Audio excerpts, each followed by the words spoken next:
Before beginning assembly of your office chair, make sure you have all your parts and hardware. Starting with the base and casters, begin by flipping the base upside down. Then, firmly press in each caster until you hear a click.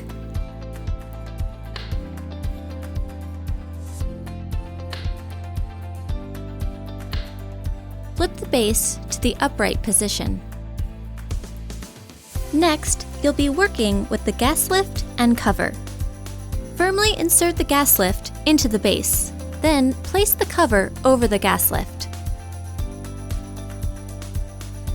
Next, attach the backrest to the seat cushion with mechanism using M822 L-bar screws.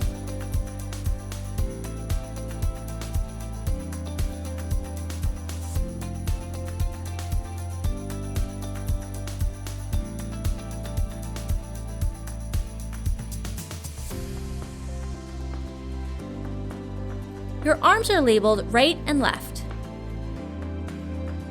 Attach the arms using M10 arm bracket screws.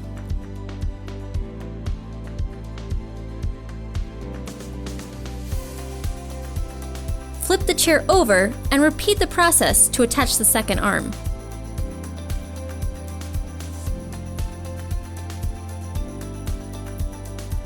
Firmly place your seat onto the gas lift. Remove the cap from the back of the chair. Attach the headrest to the top of the back seat. Firmly press the caps into the screw holes. Your final step of assembly is to sit on your new chair to firmly engage the mechanism onto the gas lift. You're now ready to enjoy your new office chair.